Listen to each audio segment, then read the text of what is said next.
नमस्कार, सी न्यूज भारत पर आपका स्वागत है। मैं हूं अखिलेश पांडे। खबर कौशांबी से है, जहां सिराथू तहसील की एक 30 वर्षीय महिला यशोदा ने असंभव को संभव करके दिखाया है और गांव में यशोदा की अपनी एक अलग पहचान बन गई है। लोग उन्हें देहाती मैडम के नाम से जानते हैं। ये नाम उनको यानी यशोदा को उनके चहेते लोगों ने यूट्यूब पर उनकी इंग्लिश पाठशाला के चलते दिया है। जी हाँ, दरअसल यशोदा ने आज हमारे संवाददाता से अपनी संघर्ष भरी कहानी साझा की। उन्होंने बताया कि उन्होंने किन किन मुसीबतों का सामना करते हुए इस मुकाम को हासिल किया है। आइए जानते हैं हमारे संवाददाता ने यशोदा से क्या बातचीत की और इस दौरान अंग्रेजी पढ़ाने वाली ये देहाती मैडम क्या कुछ कह रही हैं। कौशांबी के सिराथू तहसील के एक छोटे से गांव धुमाई की रहने वाली यशोदा देवी एक सामान्य ग्रामीण महिला हैं। वो ग्रामीण परिवेश में खेती बाड़ी का काम कर अपना जीवन यापन करती हैं। यशोदा का बचपन बेहद संघर्षों से भरा रहा है। इसी कारण वो महज इंटर तक ही पढ़ाई कर सकी। वहीं कम उम्र में शादी के बाद भी दुर्भाग्य ने उनका पीछा नहीं छोड़ा। यशोदा के मुताबिक जब वो छोटी थीं तो उनके माता पिता ने उन्हें एक रिश्तेदार को सौंप दिया था। उनकी 12वीं तक की स्कूली शिक्षा भी काफी अनियमित रही। इसके बाद एक दिहाड़ी मजदूर से उनकी शादी करा दी गई।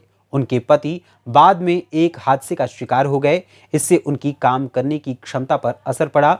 घर की आमदनी सीमित थी और बीमार पति को इलाज की जरूरत थी, इसलिए बैंक कर्ज का बोझ सिर पर खड़ा हो गया। विपरीत हालात में भी यशोदा ने हिम्मत नहीं हारी और अपनी मेहनत के बल पर सफलता की कभी न मिटने वाली एक अमिट छाप समाज में छोड़ दी। I just want you to not to be I just want you not to be confused about this thing that grammar पे पहले फोकस करूंगी, पहले स्पीकिंग पे। If you want to speak then only speaking is going to help you. Okay, grammar का part आप पूरी जिंदगी सीख सकते हो। ग्रामर सीखने के लिए आपके पास पूरी जिंदगी है। या if you have any kind of different thing means you want to qualify, you want to you are preparing for any kind of competitive exam, then you need to be perfect in grammar, because if you are not taking steps towards it, then definitely you are not going to qualify your those exams. For this you have to be perfect in grammar and you have to take cautious effort towards solving your this problem. But if your intention is only for speaking, you want to be you want to sound confident speaker, then to some extent grammar is important. Then you can start your journey and day by day, each and every day, try to implement one or two rules in your grammar, okay, in your speaking part, and then slowly gradually you can see a slight difference, and eventually you can see a very big difference in the way you will speak. And I must say one thing I would like to say here: don't be sad if you are not good at all right now. Slowly and gradually you will improve, because nothing happens in one day only.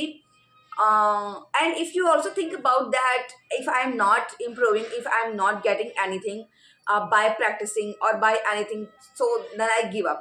No, only giving up, it's not the right option, it's not the last option for you. There's one line I want to add here. I want to add on here. Later is better than never. इस कोई चीज ना होने से अच्छा है कि वो कुछ समय बाद मिले. So that's why I want, and that's why, and you know friend, that's why I would like to say only one thing. Grammar पे प्रैक्टिस करो, बट स्पीकिंग की प्रैक्टिस करोगे तो वो आपके लिए ज़्यादा बेटर है, क्योंकि स्लोली ही आप कोई भी चीज़ अक्वायर करते हो। एकदम से कुछ भी नहीं होता है। तो don't be anxious, there is no need to show your anxiety, don't need to take lots of stress, okay. Don't take it as a burden. It's a journey and try to enjoy it each and every day. Try to implement one or two sentence structures in your communication, and one by one, if you will try to learn a single sentence structure, okay, in your English, then after 30 days you would see a different change, drastic change. And one thing I would also like to say here, if you want to start your journey from the very beginning, then just focus on tenses, okay.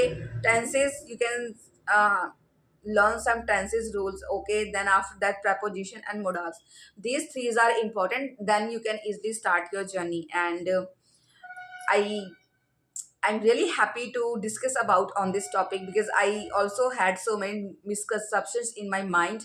It was a kind of a notion in my mind that I was having in my mind earlier, but right now I have get rid of all those notions, and I can say I know that what is right for me and what is bad for me, so I focus only on the good things which is really significant for me and for my English language journey. We will meet again in the next video. Till then, bye bye. तो सबसे पहले मैं आपका धन्यवाद करना चाहूँगी कि आपने मुझे इस प्लेटफॉर्म पे आने का मौका दिया और यहाँ पे आके मैं अपनी जर्नी शेयर कर रही हूँ, तो इसके लिए आपका बहुत बहुत धन्यवाद। और जैसा कि आप सभी लोग जानते हैं कि मेरा नाम यशोदा है, और अगर मैं बात करूँ अपनी पढ़ाई लिखाई की तो मैं 12वीं पास हूँ और 1 साल हो गया, 1 साल से मैं यूट्यूब पर काम कर रही हूँ। और यहाँ पे काम करते हुए मैंने इंग्लिश लैंग्वेज सीखी और सीखने के बाद जो भी मुझे आता था वो सब मैंने अपने व्यूवर्स के साथ शेयर करना शुरू किया। तो ऐसे ही मेरी सिंपल सी यूट्यूब जर्नी है। कौशाम्बी से सी न्यूज़ संवाददाता इम्तियाज अहमद की रिपोर्ट। देखा जाए तो कहा जाता है कि जहां चाह है वहां राह है, यानी कि अगर आप कुछ भी करने की मन में ठान लेते हैं तो आपको आपके रास्ते खुद ब खुद मिलने लगते हैं, क्योंकि आपने उन रास्तों पर चलने का प्रण किया हुआ है। इसलिए हमेशा याद रखिए कि आपको किसी भी कार्य को करने से पहले अपने भीतर दृढ़ इच्छा शक्ति लानी होगी, तभी आप कामयाब बनेंगे। फिलहाल इस खबर में बस इतना ही। देश दुनिया की तमाम खबरों के लिए देखते रहें सी न्यूज़ भारत।